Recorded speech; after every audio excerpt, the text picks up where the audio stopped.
visualización en el barrio.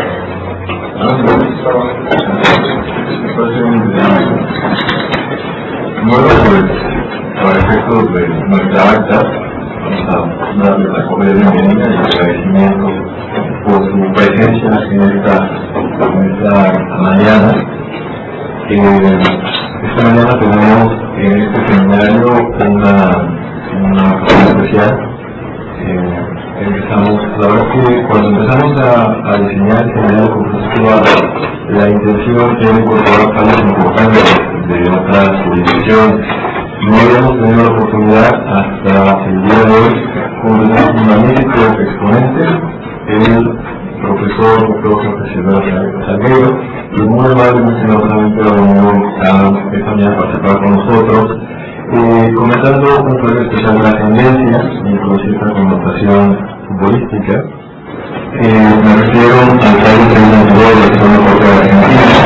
Nosotros hemos escuchado con una educación como Pablo de la isla de Maradona, que puede ser más relevante, aunque es conocido como el contra inmovilidad. De esa manera, sin más preámbulos, podemos tomar aquí el doctor y muy recordar que agradecemos mucho su sentido, su amabilidad y disposición de estar.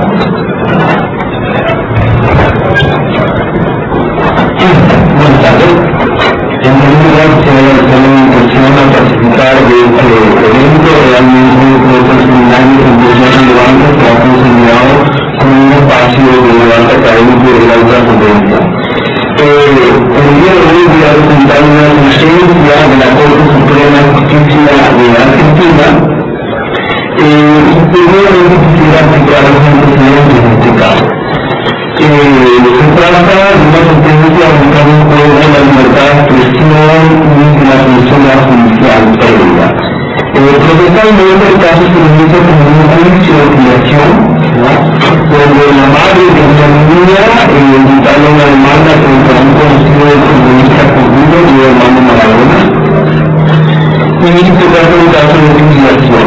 A partir de este caso, únicamente los derechos civiles se producen una trascendencia de violación de orden constitucional, pues el caso tiene mucha resonancia en la prensa argentina, y luego la madre solicita la protección judicial para defender la impunidad de su hija y acude a un juez, en este caso, la provincia de la capital de Buenos Aires, y le solicita a la jueza que prohíba toda comunicación en referencia al fallo arbitraje ofreciendo contra el juicio de filiación para proteger a su hija, la intimidad de su hija. La jueza en primera instancia resuelve en una unidad precautoria hacer saber a los medios defensivos gráficos y radiales, es decir, medios de prensa mencionan, que deberán abstenerse de entender cualquier noticia y relato que involucre a la menor de auto que da procedimiento de multa y disposición. Es decir, hay una prohibición absoluta de cualquier tipo de información referida al juicio de filiación. Esto motiva rápidamente una apelación debido a apelación de parte del Ministerio Jurídico de Buenos Aires. El caso va a segunda instancia y la Cámara Nacional de Apelaciones revoca el fallo de primera instancia parcialmente, diciendo que limitando la prohibición a la difusión de cualquier noticia vinculada a la filiación de autos sin perjuicio de la jurisdicción que eventualmente pudiera dar sobre la sentencia. Vale decir, la Cámara de Apelaciones lo que establece es una prohibición de toda la información referente al juicio de filiación. Entonces, pero se podría dar referencia en el caso, en tanto que no se nombre a la firma. Y ante esta situación, nuevamente el caso llega a la máxima instancia argentina, pues todavía había un cierto nivel de prohibiciones a la prensa con respecto a las publicaciones del fallo en cuestión. Y la Corte Suprema Argentina tiene el caso procesalmente conocido como el recurso extraordinario, en el cual es necesario que la causa sea una causa federal, y que la causa involucra una sentencia judicial definitiva que produzca un daño en materia constitucional. La Corte Argentina entiende que estos requisitos procesales están dados y admite el estudio de la misma. Finalmente resuelve la Corte el 30 de abril del 2001 el caso sobre medidas precautorias en un fallo que es 7 años. La Corte Suprema Argentina tiene 9 miembros, 7 están a favor y 2 en contra, en disidencia. El fallo tiene 77 páginas de extensión. Había muchos argumentos a estudiar y lo que nos interesa acá es saber, en este tipo de eventos, es saber cómo procedió la Corte Argentina, cómo argumentó y cuál fue el sentido de su fallo, ¿verdad? Y acá nos pasamos a lo que cuando realizamos una sentencia judicial debemos tener en cuenta. Por un lado, a nosotros nos interesa distinguir en los argumentos que da la Corte, en los fundamentos que da la Corte, dos tipos de argumentos, los ópticos dicta y los ratios decidentes. Los ópticos dicta son aquellos argumentos que hacen, digamos, como un contexto, pero que no forman de la parte vinculante de la sentencia, es decir, no sientan cumplidos, son como aditivos, argumentos complementarios a la esencia. La esencia, los argumentos que realmente deciden el caso, son algunos argumentos conocidos como los ratios decidentes. Nosotros en estas 37 páginas tenemos el trabajo en un caso de analizar una sentencia relevante de el nombre de los ratios decidentes de la sentencia. Y ahí la propia estructura de la sentencia nos va definiendo esta situación. Entonces, según un caso notable de una acción externa, de todo observador internacional, digamos, con esta sentencia, ¿por qué? Porque pienso que hay 7 ministros combinados en el mismo sentido, 5 de ellos dieron argumentos particulares, es decir, hay 5 votos particulares en el caso, con lo cual estos no integran, digamos, la parte vinculante de la sentencia. Y por supuesto, el movimiento que es lo pusieron al fallo, pero tiene incidencia. Entonces, de las 77 páginas de la sentencia, solamente tenemos 6 páginas que hacen al voto mayoritario, sobre lo cual está construido los motivos que deciden la sentencia. Se reduce, es decir, la sentencia de 77 páginas prácticamente, bueno, por esa parte vinculante del caso, a 6 páginas. Estas 6 páginas están divididas en 15 párrafos numerados en la sentencia. De vuelta nosotros sabemos que para empezar a argumentar tenemos que dar párrafos que hacen el contexto, que hacen la relación del caso, etc. De estos 15 párrafos tenemos 10 que nos dan el contexto del caso, que nos ayudan a entender, ¿de acuerdo? Y solamente 5 párrafos son los que realmente se pueden entender como ratio decidente.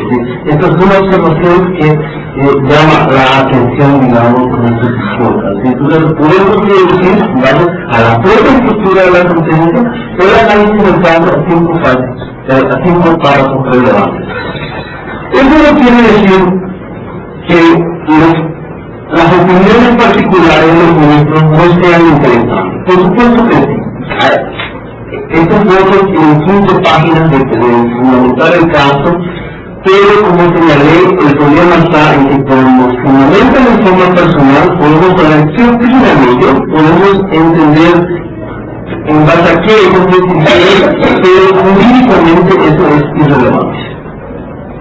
Es decir, para los poderes superiores, para lo que es la difusión de una doctrina, para saber lo que es la parte vinculante del caso, solamente nos tienen las 3 páginas, no los 15 páginas fundamentadas del grupo de clase u otro particular. Es decir, eso para el honor de él, que nos pueda dar referencias del conocimiento jurídico que puede tener el ministro, pero no hace a la cuestión de la sentencia en sí.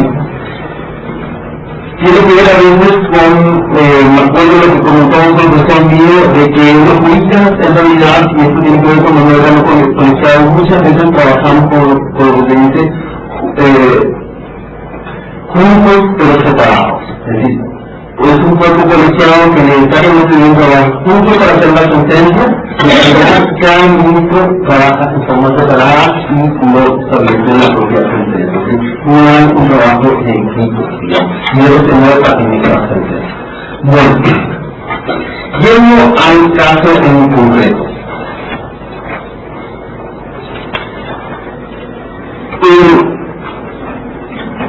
El fallo, el tribunal trabaja de la siguiente forma. Trabaja en el sentido en cómo pretende argumentar el caso. En primer lugar, el tribunal realiza una tarea. Dice, en este caso, yo tengo la tarea de analizar. Es decir, trata de comenzar con una tarea y a partir de ahí resolver el caso. Tengo una tarea para armonizar en el tribunal. ¿Y qué es lo que quiero para armonizar? Entonces, la pregunta. El tribunal dice, tengo que armonizar tratados internacionales con la Constitución argentina. Y luego dice, debo armonizar más concretamente la libertad de prensa con la consecuente prohibición de censura previa, por un lado, y armonizar esto con la tutela del derecho de los menores a no ser objeto de intrusiones ilegítimas y arbitrarias de su intimidad. Y que la protección judicial del menor debe atenerse estrictamente a lo indispensable para evitar una injustificada restricción de la libertad de prensa. Es decir, en términos generales está estableciendo que hay dos derechos y que estos derechos deben estar administrados y que aparte de eso debe haber una armonización entre un tratado internacional y la Constitución nacional. Y entiende que en esta armonización que no se deben exceder en la protección a la tutela menor, porque entonces estaría creando una injustificada insumisión a la libertad de prensa. Y que si se extiende en demasía, estaría injustificadamente la restricción de la libertad de prensa. Entonces, la Corte Suprema entiende que pueden haberse dos tipos de restricciones a la libertad de prensa, unas que sean justificadas y otras que sean injustificadas. Hasta aquí hace la Corte unas consideraciones en abstracto del tema a definir. Y luego entra en dos párrafos a hablar concretamente del caso. Es decir, en dos párrafos realmente hace un análisis en concreto sobre lo que el actor había pedido y los jueces habían resuelto. Y la Corte dice que la publicación del nombre de la ley en los medios masivos de comunicación representaría, y cito, una indebida introducción en su esfera de intimidad que puede causar un daño en el desenvolvimiento psicológico y social de la niña. Ello, aun cuando la noticia haya alcanzado el dominio público, pues su reiteración obviamente agravaría la violación del bien protegido por las normas constitucionales que tutelan la intimidad de los menores. Y el tribunal advierte, en este sentido, insisto, que la prohibición de propagar cualquier noticia vinculada a la selección de autos excede la tutela que requiere la intimidad de la menor, ya que con la medida dispuesta conduciría al extremo de impedir la difusión de noticias relacionadas con el juicio de filiación, aun cuando se limitase debidamente la publicación masiva de aquellos datos que pudieran conducir a su identificación. Al contrario de eso, podríamos decir que la Corte entiende que la publicación de los datos del juicio de filiación es constitucional. No es constitucional la publicación del nombre del menor. Eso es lo que entiende la Corte argentina. Y repito, la Corte entiende que la publicación de los datos del juicio de filiación es constitucional y no es constitucional la publicación del nombre del menor. En primer lugar, podemos decir, preguntarnos, tenemos el sentido del fallo, tenemos de qué forma ha procedido la Corte, cuál fue la reacción de este fallo en el medio jurídico especializado en Argentina.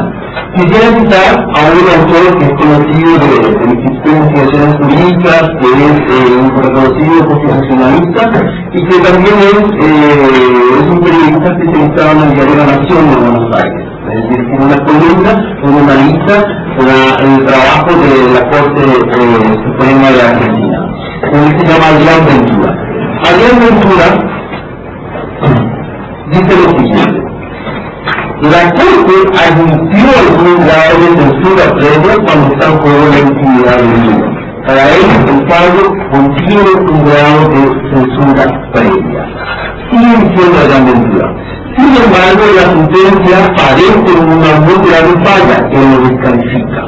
Los jueces que firmaron el voto de la mayoría no pueden citar a favor de su criterio ninguna norma de la Constitución Nacional o de un tratado de derechos humanos que autorice la censura previa. Para Adrián Ventura, la prohibición de censura previa es absoluta y la Corte Argentina admitió un grado de censura previa a los medios de comunicación social y por lo tanto no tiene esta sentencia una base legal internacional de un tratado de materia internacional. Entiende la Ventura que la Corte Argentina buscó razonablemente equilibrar los intereses del pueblo, abrió la puerta para que las organizaciones autoricen judicialmente otros casos de censura previa que está extremadamente peleado con las normas superiores del ordenamiento nacional. Entonces a Adrián Ventura le preocupa que se abra la puerta para que en otras ocasiones se autoricen casos de censura previa. Y esa es la crítica que hace este distinguido colega. Por supuesto, él en el estudio de este trabajo trata de difundir los argumentos de los ministros que están en disidencia en el caso.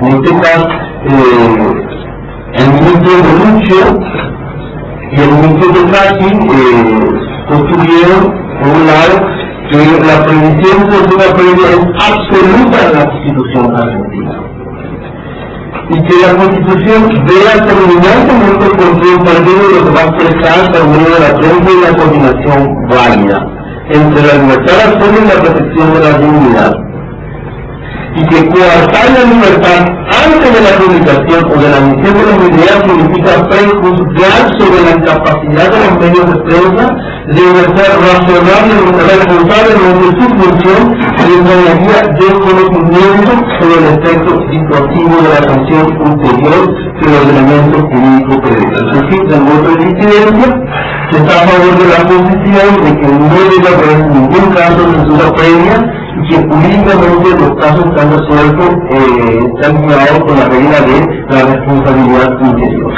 Es decir, cada quien es responsable de lo que dice y publica y que en todo caso debe haber responsabilidades ulteriores. La protección jurídica debe provenir en forma posterior a la publicación y nunca en una forma preventiva. Esa es la opinión del voto en disidencia.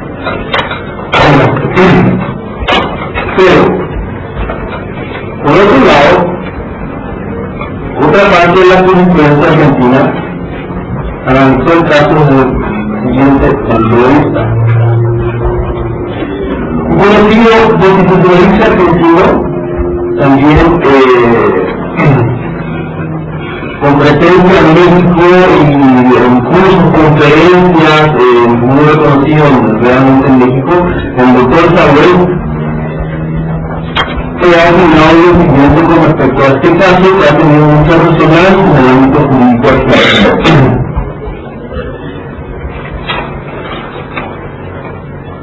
Para saber, coincide en parte con Ventura, la Corte Argentina aceptó una censura judicial no contemplada por el artículo 13 del Pacto de San José de Costa Rica. Es decir, hay coincidencia en que el fallo de la Corte Argentina sí contiene un caso de censura judicial previa.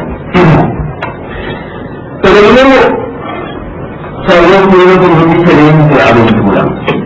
Dice Saúl, entonces admitió la Corte, no es un acierto, es decir, rechazó el acierto, que la censura previa no estaba regulada exclusivamente en el presidente por el Pacto de San José de Costa Rica, que es el Pacto sobre la Convención Americana sobre Derechos Humanos, y que había que construir soluciones preteridas de armonización entre ese pacto y otros documentos internacionales. Acá era un nuevo elemento. Máximo que esto también tenía jerarquía constitucional. Para saber, la sentencia es muy atrayente, porque admite con franqueza que pueden existir controversias e inconsistencias entre documentos de derecho internacional sobre derechos humanos que integran el bloque de constitucionalidad argentino, ya que cuentan con rango constitucional y obliga a los operadores del sistema a elaborar respuestas jurídicas de compatibilización. Es decir, el ver con acierto de que hay una creación judicial, hay una solución pretoriana que sí en todo caso está teniendo en cuenta no solamente un pacto, el pacto de San José, sino que está teniendo otros pactos. Y ahí es que esta vez cita que a la Convención sobre los Derechos del Niño, la Convención de Naciones Unidas sobre los Derechos del Niño.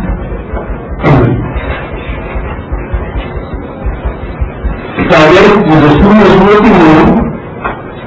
De esa posición sobre el caso, dice, para nosotros, y esta vez reiteramos, tales medidas significan actos de censura judicial previa permitidos por el Pacto de San José de Costa Rica y la Convención sobre los Derechos del Niño. La Corte Interamericana, cita esta vez, privilegió la tutela de los niños de inmaduros y vulnerables, como lo describe, y que el Estado de circunstancias justifica la adopción de restricciones en su favor en la publicidad de los procesos judiciales donde estén involucrados. Estos límites atienden al interés superior del niño en la medida que lo preservan de acusaciones, juicios o estigmatizaciones que puedan gravitar sobre su vida futura. Es decir, saber reconoce que hay una censura judicial previa, pero que en este caso existen otras normas jurídicas internacionales, como la Convención sobre los Derechos del Niño, que leídas en forma armónica con el Pacto de San José, sí pueden dar un sustento jurídico al fallo de la Corte Argentina. Por lo tanto, el fallo de la Corte Argentina, desde el punto de vista salud, gozaría de una legitimidad jurídica en ese sentido y no sería criticable por desconocimiento del derecho.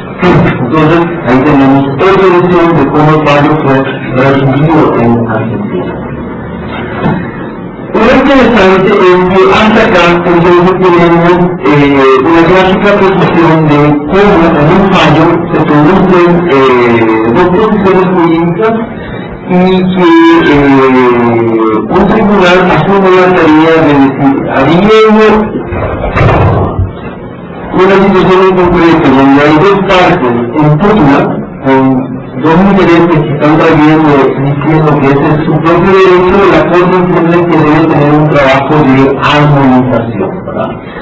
Y que de esa tarea de armonización la Corte entiende que no puede privilegiar en demasía un derecho por encima del otro y que debe buscar una medida justa, como dice el fallo de la Corte Argentina, aquella protección que resulta indispensable nada más para no de esa forma perjudicar en demasía al otro derecho. Y en ese sentido la Corte dijo que sí era posible publicar los datos sobre inicio de investigación y lo que uno representía eran los datos del niño. El caso entonces se presenta como un caso en que ambas partes tienen derechos y nosotros debemos buscar un punto de equilibrio, es decir, se ha planteado así el caso. Ya vimos que para parte de la doctrina argentina, algunos dicen no, el fallo fue malo porque realmente la prohibición de censura previa es absoluta, y para otra parte la doctrina argentina dice no, en el caso de menores sí hay ciertas excepciones porque también los menores tienen ciertos derechos de protección especial. Bueno, podríamos seguir una discusión en ese sentido, ¿verdad? De armonización entre derechos, etc. Yo en este momento quisiera traer un nuevo punto de vista, ¿verdad? Brevemente nada más sobre el caso, pero sin lanzar de vuelta una posición diferente de cómo podría verse este caso, que lanza una reflexión sobre el tema. En ese sentido quisiera previamente hacer referencia a lo que es una estructura de una teoría general de derechos fundamentales. Lo que es la doctrina alemana, normalmente antes de un estudio de un derecho en particular siempre hay una parte previa general. En esta parte previa tenemos una teoría general de derechos fundamentales que tiene una serie de categorías de análisis. Estas categorías de análisis, por ejemplo, hacen referencia a quiénes son los destinatarios del derecho fundamental y a quienes que van a hacer uso de este derecho, van distinguiendo. Hace referencia a quién está obligado por este derecho fundamental, hace referencia a cuáles son las limitaciones de este derecho fundamental, todo es un nivel más general, ¿verdad? Que esa parte general abarca prácticamente a todos los derechos. Y dentro de esta teoría alemana, que también tiene mucha acción en España, hay una categoría que se llama el Schutzbereich, que es el área de protección del derecho. El área de protección del derecho, es decir, se construye en base a la función, en base a la estructura y en base al tema del derecho, y para la doctrina alemana, no cualquier conducta de una persona entra dentro del área de protección de ese derecho. Que hay que saber qué conductas tuyas, o de la persona, entran dentro del área de protección, porque hay otras conductas que probablemente el sujeto está identificando con que es su derecho A, pero que en realidad no tiene el derecho A, porque esta conducta cae fuera del área de protección al derecho. Entonces ahí se van analizando desde esa forma de cómo se va a decidir en situaciones que afectan o no a garantizar un derecho. Un ejemplo.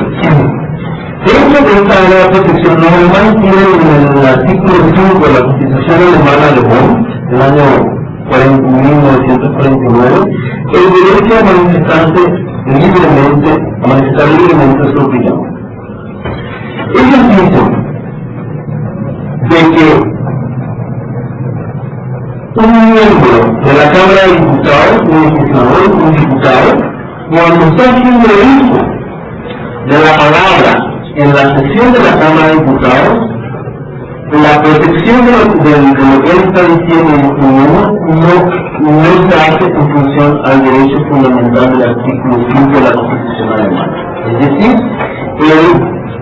el derecho de opinión garantizado en el artículo 5 de la Constitución alemana no garantiza, no protege a ese diputado en esa sesión, porque esa no es una conducta que cae dentro del área de protección de ese derecho.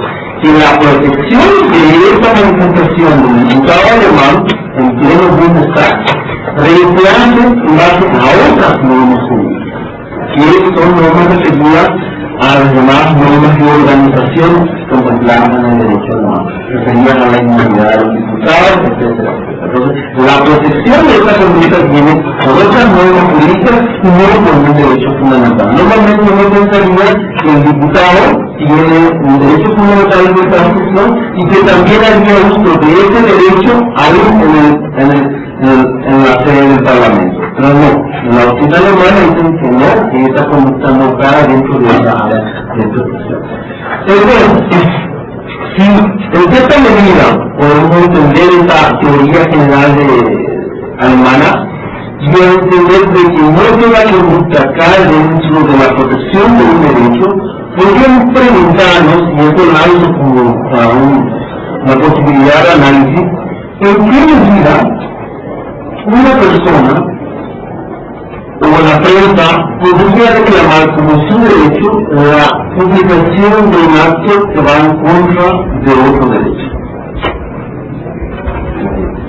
Si llega al extremo, esta posición podría decir, y eso en parte de lo que es en la doctrina civil, se entiende que no se puede reclamar la protección jurídica para actos ilícitos.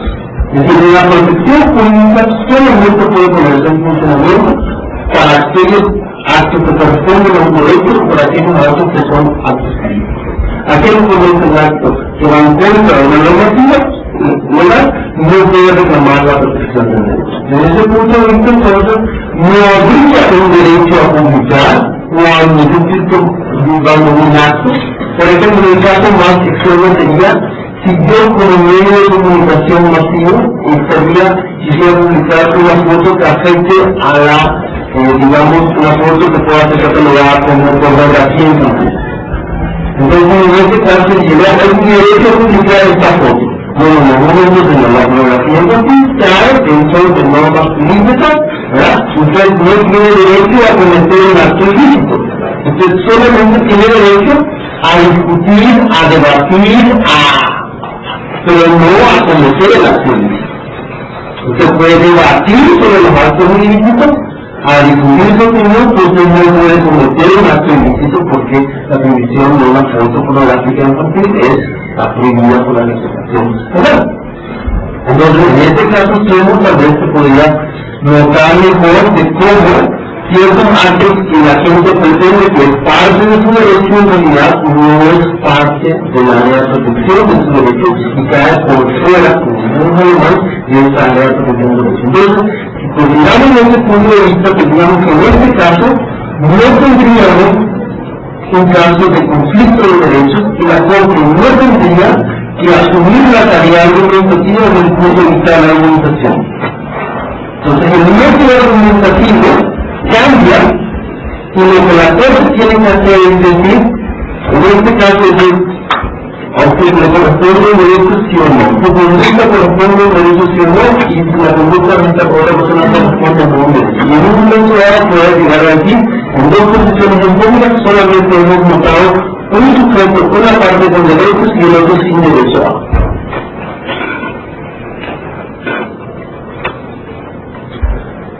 Entonces, hay podemos ver el mismo caso, visto desde formas argumentativas profesionalmente opuestas, donde la tarea de la Corte para resolver el caso sería diferente. Bueno, permítanme leerles ahora unas conclusiones no iguales a lo que estoy diciendo, pero sí similares de otra autora argentina que se llama María muy conocida en Argentina, tiene una constitución comentada. Entonces, cuatro breves puntos de lo que a su parecer fue esta sentencia. Para la autora Kelly, la origina de la Corte Suprema en los votos de violencia surgen lo siguiente: se admitió la vera información hasta tanto finalizara el proceso. 2. Se protegió la intimidad del menor, que incluyó el silencio informativo acerca de su nombre, domicilio e imagen, así como los de su madre. 3. Se diferenció, y esa es la parte que quiero resaltar, se diferenció en la sentencia de la Corte la censura previa ejercida por los poderes ejecutivo y legislativo, prohibida por el artículo 14 de la Constitución Nacional, de la tutela judicial preventiva de las partes en el pleito. Y se consideró en principio la reparación ulterior que resulta ineficaz frente a la difusión de datos que permiten identificar a un menor involucrado en un juicio de expiación. Es decir, la autorización dice que la Corte finalmente diferencia entre lo que es la censura judicial previa dispuesta por el legislativo y el ejecutivo, que sí tiene una prohibición absoluta, ¿verdad?, de la tutela judicial preventiva de las partes del juicio, ¿verdad?, y que se reconoce que la posición de establecer responsabilidades ulteriores resulta ineficaz como medio de protección jurídica. Muchas gracias, hasta acá, y para la consulta de muchas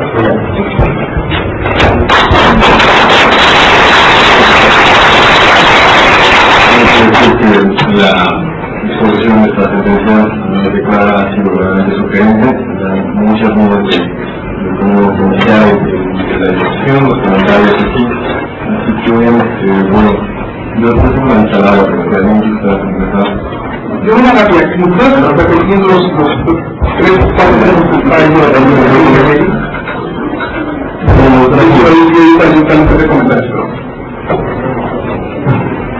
No más una reflexión, ustedes son que uno de repetir como cuáles los puntos de fallo.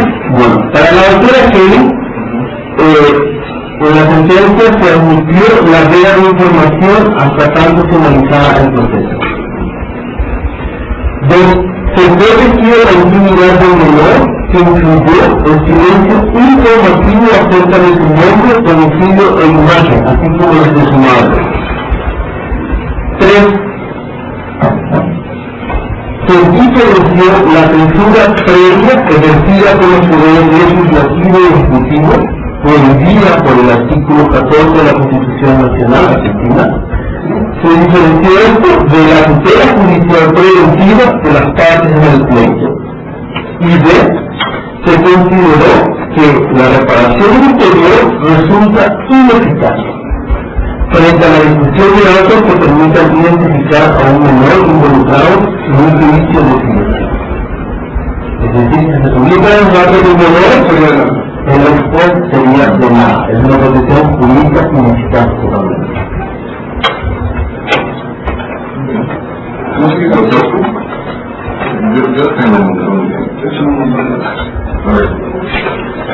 digamos, para seguir digamos, la propuesta que tenía establecida aquí sobre la mesa de buscamos hacer la mía y no asumir ninguna de las dos posiciones, tanto de los votos minoritarios como de la mayoría.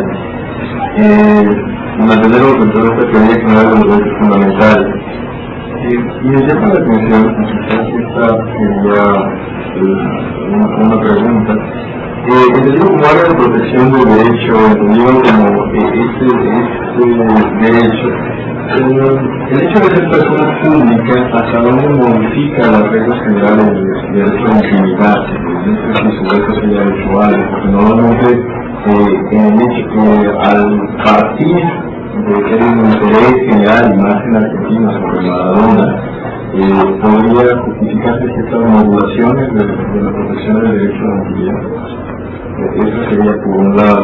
Luego, la parte de lo último que acabas de decir me suena muy parecido a lo que tiene el PAI de la censura previa durante el proceso, aunque la duda que me surge ahí es durante todo el proceso, porque lo que tenemos aquí es un conjunto de decisiones sobre acceso a la información en materia de procesos penales específicamente, pero me parece que hasta ahorita lo que el proceso va en el sentido de se autoriza la difusión de datos a partir del ejercicio de la acción penal durante el proceso, es decir, la investigación es lo que está sometido a una prohibición de difundir por efecto del principio de presunción de inocencia, pero no de un proceso ya iniciado y de alguna manera ya terminado. Me llama la atención del tema. Luego, otra cuestión, la reclamación posterior es daño moral. Si es insuficiente completamente. Dijeron, ¿por qué? Por tiempos, por plazos, por montos, porque el daño moral aquí es otra, digamos, es una historia que todavía se está resumiendo, porque el mes pasado teníamos invitado aquí a Centro Aguayo, que venía a platicar de una de las pocas empresas que existen en este país, donde tienes un daño moral ya completamente definido con una obligación de pago contra un periodista. Y sobre eso también, digamos, esta sentencia podría permitir muchísimo más hablando de los cautelares, hablando de si la reclamación, o sea, partimos solo con hipótesis, si la reclamación por daño moral es insuficiente, que ese es el planteamiento, entonces procede o justifica el establecimiento de medidas cautelares durante todo el proceso. Lectura previa, y de esa lógica no solo se trata de prohibir difusión de ciertos contenidos, y eso, digamos, abriría un debate muy intenso en este país. Estoy pensando que esta sentencia realmente tendría muchísimas aristas, pensando además que la perspectiva de la misma gente que trabaja de eso lo que tendría como consumidor de la. Pero bueno, yo me quedaría para vamos a ver. Bueno, estamos con la última pregunta. La Corte entiende que se produce la publicación de los datos menores produce un daño en el desenvolvimiento psicológico y social de la niña, acerca de una niña. Y que ello, aun cuando la noticia haya alcanzado el dominio público, cito la Corte, que su reiteración obviamente agravaría la violación del bien protegido por las normas constitucionales que tutelan la intimidad de los menores. Es decir, a la Corte lo que le preocupa es que esta reiteración del nombre de la niña y de sus datos personales, incluso de su propia imagen, ¿verdad?, podría dañarla psicológica y socialmente a la niña. Por eso entiende que la responsabilidad ulterior, ¿verdad?, el daño moral, etcétera, ¿verdad?, sería ineficaz, puesto que ya estaría ocasionado el daño psicológico y social a la niña. Entonces, lo que la Corte está tratando de evitar este daño psicológico. Si una cosa admite de que ya hay una esta publicidad relevante, pero de todas formas la reiteración de esa publicidad contribuiría a unas mayores a mantener violando los derechos de la niña. Entonces, la Corte está tratando de argumentar en ese sentido. Acá, por supuesto, siempre entra en cuestión el tema de la intimidad de las personas públicas. Estamos hablando de que van a ser muy conocidos, en qué medida esto afecta no al caso, ¿verdad? Y hay que diferenciar por un lado, evidentemente hay niveles de graduación, una cosa son los servidores públicos, ¿verdad?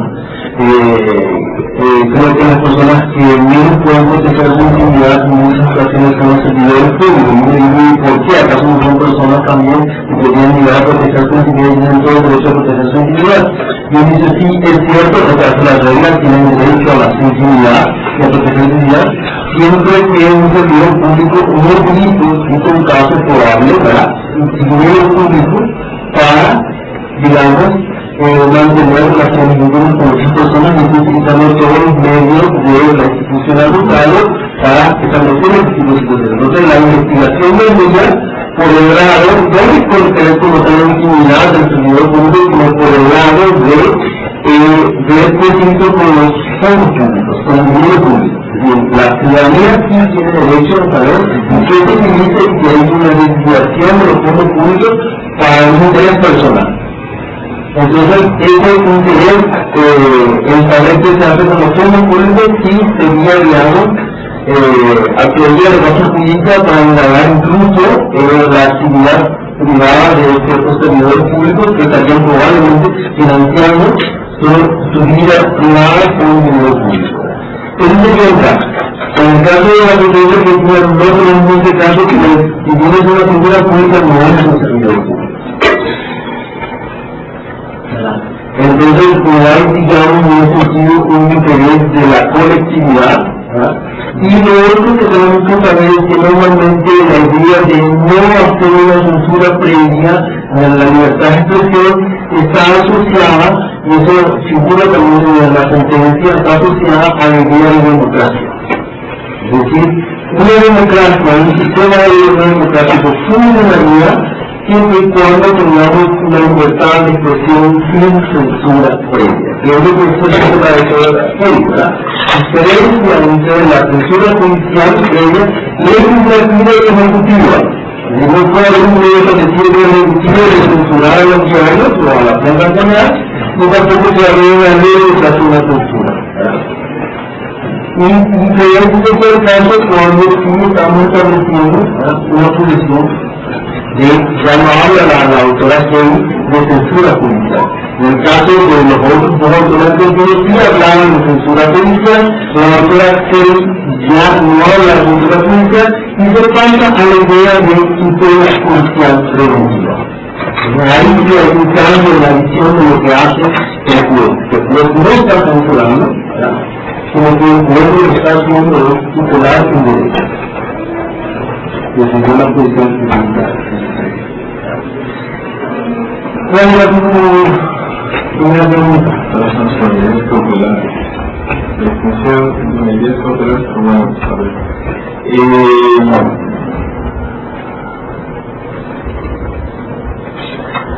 Nos quedamos justamente con la idea de las cautelares y la discusión de los datos. A ver, vamos vamos a regresar aquí. Si la asesora previa es admisible durante el proceso, habría que recordar un poquito la teoría de las medidas cautelares. Una medida cautelar siempre va a ser instrumental a la sentencia y va a buscar su ejecución, va a tener un plazo determinado y nunca puede ir más allá. Si el planteamiento de que tienes una censura previa durante el proceso en que prohíbes, no estás yendo un poco más allá del contenido final de la sentencia, porque después de todo estás dando un resultado que con la sentencia no vas a generar. Esa prohibición de difusión supongo que se va a levantar a la hora de resolver el proceso. Bueno, en este caso, la Corte justamente lo que trató de hacer es, a diferencia del fallo de primera instancia, el fallo de primera instancia prohibía cualquier tipo de información sobre el juicio de fundación, sobre los datos, una prohibición absoluta. La Corte entonces trata de compasinar esa situación y revierte el fallo diciendo que sí se puede dar a publicidad los datos del juicio de filiación, por lo tanto, nosotros concluimos con la sentencia final, ¿verdad? Y lo único que habría que hacer es, al dar la información del juicio de filiación, es precautelar los datos de la menor. Datos del nombre, domicilio, el nombre de la madre, fotografías, etc. Entonces, de esa forma, una vez que la sentencia, porque sabemos que es pública, ¿verdad? Diga el sentido del fallo, diga de quién se trata, lo que habría que darse nada más sería en los datos del caso de filiación reciben ya a los datos personales. De hecho, la sentencia lleva como nombre nada más iniciales. Si le llevan los nombres de las personas, en todo caso, en todas las sentencias solamente se habla de iniciales. Porque me acabo. ¿Reconocieron la totalidad? No hubo reconocimiento de eso.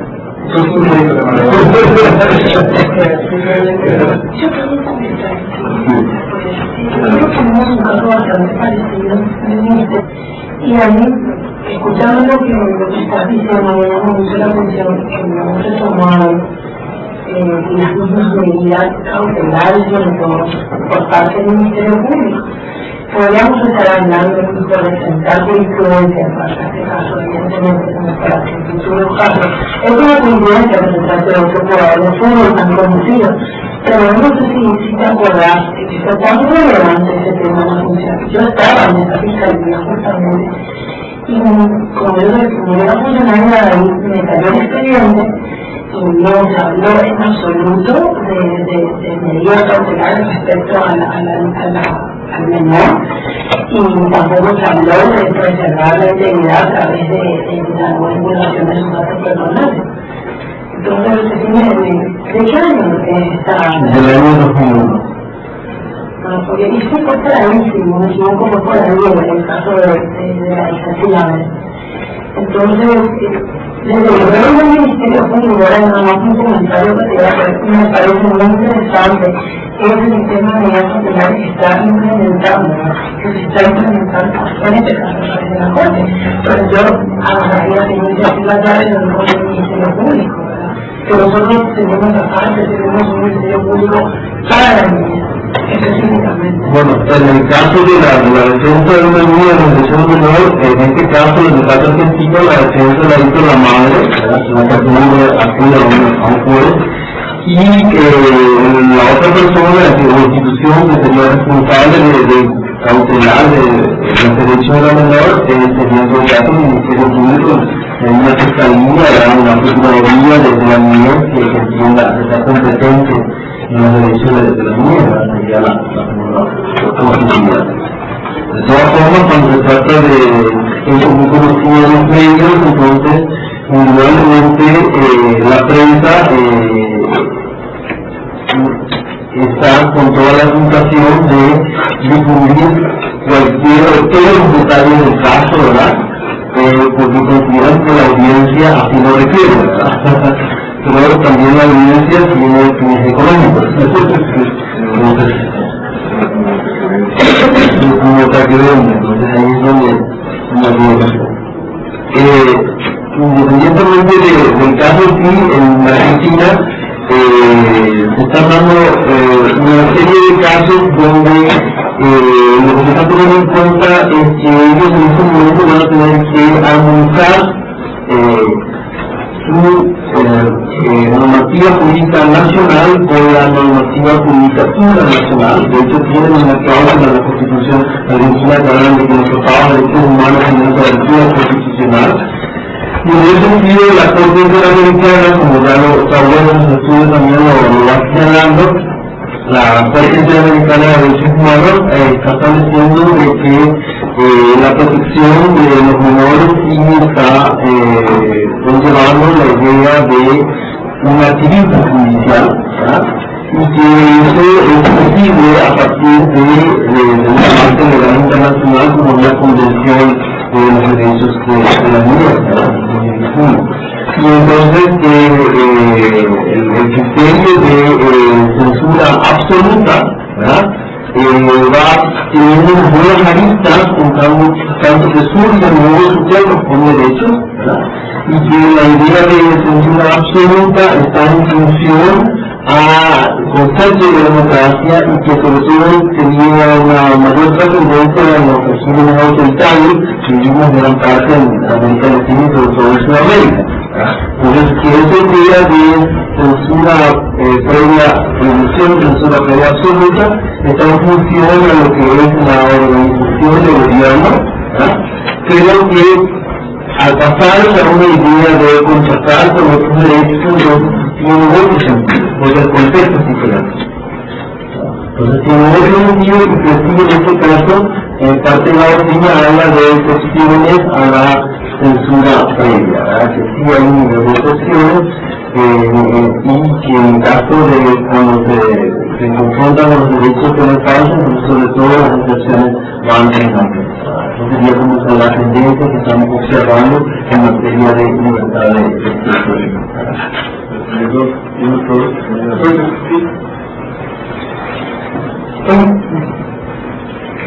Es muy importante la sentencia, sobre todo como la van llevando, me gustó mucho, porque tiene nosotros, podría decir la idea. La postura de derecho no pregunta por alguna razón, la postura de derecho puede resolver tampoco se usó por alguna razón, que se den cuenta la suma de tercera parte es muy dependiente, y para eso parece que coincide más con la de María Ángel Caín. Entonces, eso es como resumiendo dónde nos vamos para eso. Coincido contigo, a mí la verdad no me gusta nada. Nada.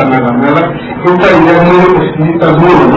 Si se protege, está pregunta absolutamente la censura previa, que quiere ver que el problema de que estén expresamente consagrados, sin estar dispuestos a hacer algún tipo de análisis para encontrar si están implícitos. En el caso de la de Néstor Pedro Sáenz, la suya es mayor, pero sí tienen un problema por ahí en algún punto, en donde de la parte central de lo que tú dices, como decías, está en el hecho de generar de posibilidad de los cosas.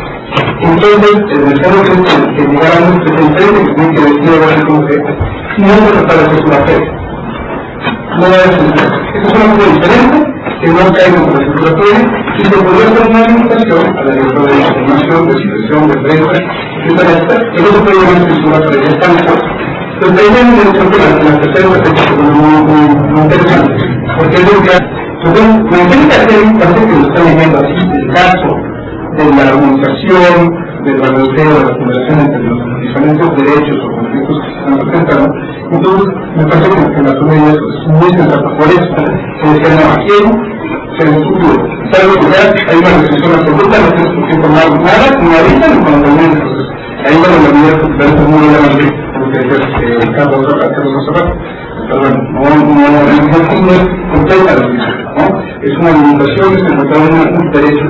Y de verdad abierto que se puede formar sobre el resultado del fallo, ¿no? Al final de cuentas, eso que podemos saber al final de cuentas que era la madre hija de Hermana Norma, o que supiéramos que sí era la hija de Hermana Norma, porque hay una hija de Hermana Norma por ahí.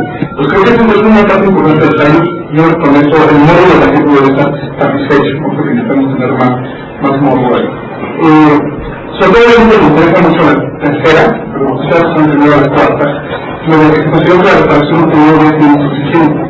Porque si tú le permitido la censura, pues la censura de la función de la información, sin hacer ningún tipo de medida, el caso refería a los derechos de la menor, ya después de alguna otra forma de protegerla.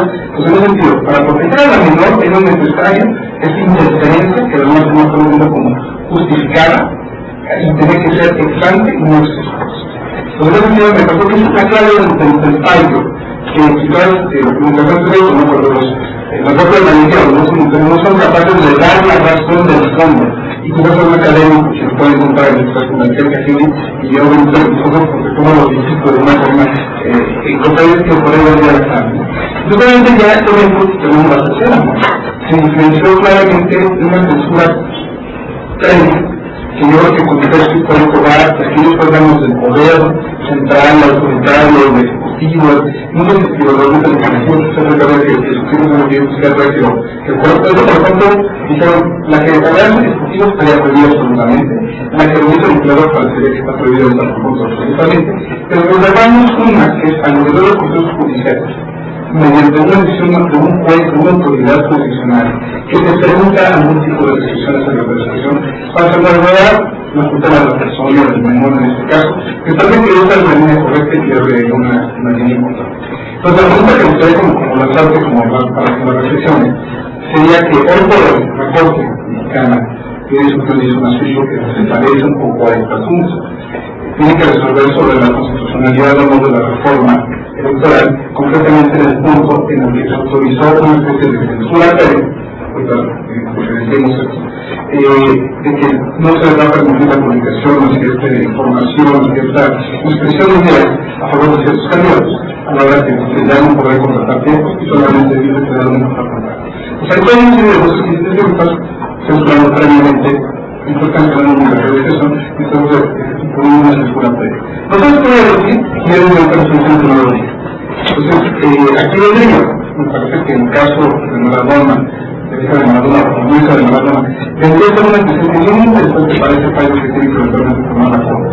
Entiendo que la negociación no es un derecho, por eso como creo que ninguno de los derechos está asociado a nuestra ocasión de unos aspectos. Son necesariamente tendrán sus restricciones, sus limitaciones. En ese sentido, esta negociación es también interesante de poder, ¿no? Yo creo que no construye censura previa ni por el hecho que el legislador no haya puesto en el marco de democracia de la parte de las provisiones, ni tampoco que el INPE en sí lo ha cometido directamente. Entonces, parecería que la cuestión que quería destacar una licencia que parecería que la cuestión que viene censurada, la cuestión censurada que viene directamente al Ejecutivo, a un cierto órgano del Ejecutivo, parecería que no necesariamente al Legislativo, o salvo que el Legislativo encontrara buenas razones y tiene la ruta por el caso de Copenhague. Será en las campañas electorales, el modelo de crear campañas de los mensajes que se permiten, sobre todo en las campañas electorales, materias donde la Corte, no la Corte, donde tenemos derecho a limitar la libertad de expresión para que no empañar esos procesos electorales. Esto sería como una reflexión para no digas que quieres hacer. Bueno. Creo que han hecho un excelente comentario con mi ponencia, realmente las líneas que has trabajado plenamente con las que de mi ponencia y han resaltado al final un tema de absoluto interés de sumarse a la ley de acción de la libertad de expresión, el ámbito original del cual tiene relevancia con la organización de la democracia. Es decir,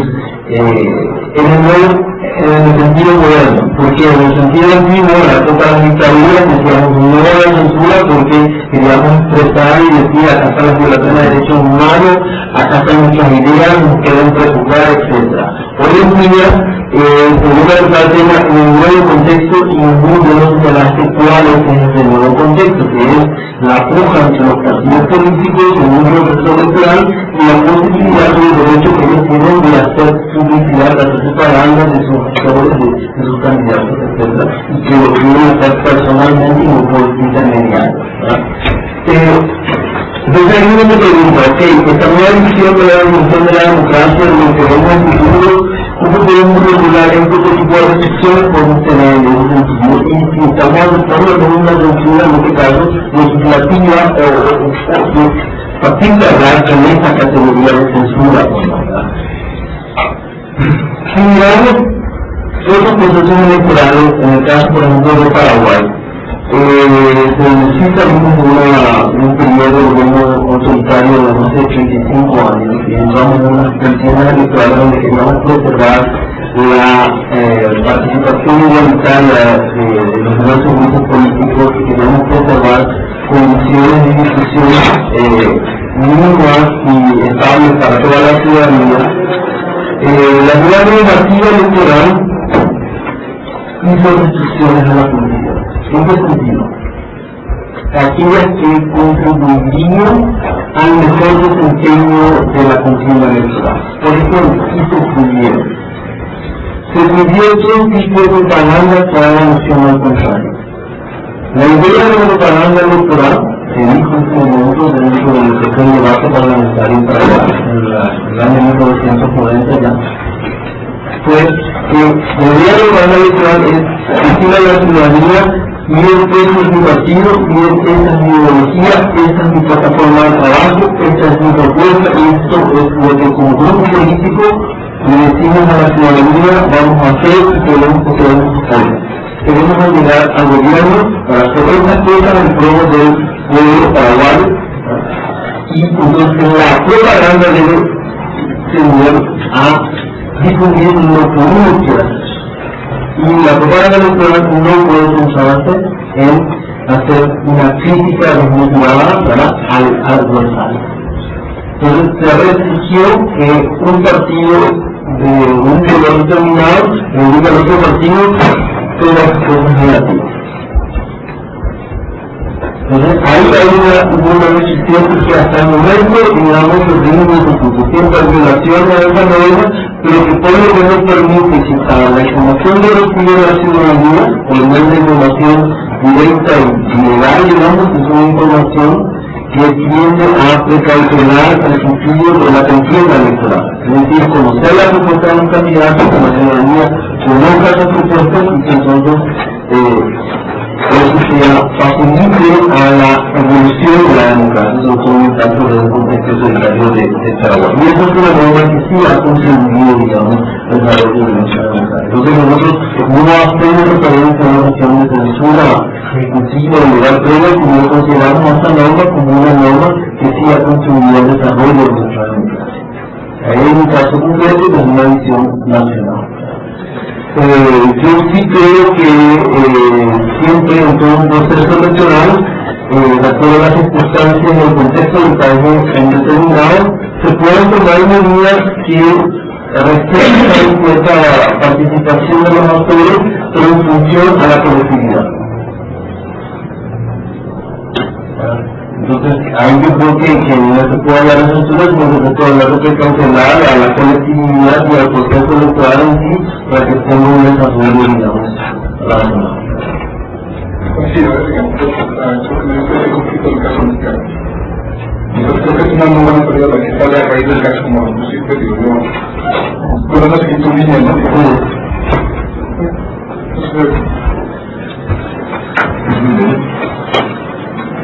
Pues parece que no queda más que agradecerte. La verdad es que la exposición, yo creo que es evidente para todos los que hemos escuchado, de manera clara, de manera muy fundada. Te agradece una referencia de alguna manera, y eso no lo habíamos tenido hasta este momento, la idea de venir y poner las opciones sobre la mesa. Tiene una ventaja, por lo menos en nuestro medio. Tiene una parte que el caso de los mismos, Claro. entonces ya hay una experiencia de doctrina, ya hay unos comentarios sobre eso, y nosotros estamos preparándonos al cargo de ir haciendo, ¿no? Que es lo que se refuerza la otra parte de que los productos de estas comentarios pueden ir siendo escritos, presentando este tipo de comentarios, este tipo de discusiones, a raíz de que tenemos tres posturas diferenciadas, ¿no? Pero en el fondo pueden coincidir todos de una vez, pero no tiene problema o no tiene problema. Eso me parece que yo me gustaría que buscamos en el camino correcto de que hay que hacer este tipo de trabajo, pero además hay que ponerlo en blanco y negro. Efectivamente. Y sobre todo en el caso de cuando hacemos un estudio comparado, estamos en México, estamos trabajando el caso de la sentencia argentina, también traer sobre la mesa lo que nosotros argentinos opinaron sobre la sentencia de asesinación. Con segundo de la vez no ha sido recibida la sentencia en ese medio. La verdad es que excelente porque no solo nos referente a la opinión, sino de toda la composición, su salida, excelente, no queda más que agradecerte. Comentarte que luego, cuando salga el documento de trabajo, cuando tengamos la transcripción de la casa, llegar a la verdad y eso va a ser Eso es lo que yo también quería comentar. Bueno, además que un a la felicitación, tanto de la doctora también como del doctor Unos Flores, bueno, excelente exposición, su participación aquí ha sido muy beneficiosa para los comentarios y sentencias relevantes. Felicidades, me encantó la manera en que nos estoy llevando, es una manera innovadora y bueno, creo que aprendamos mucho de ello, por supuesto. Sí, claro que sí, también una petición de tener el documento para tener ahí tratar de hacer comentarios más exactos. Felicidades. Muchas gracias por su presencia y por su terminado. Gracias.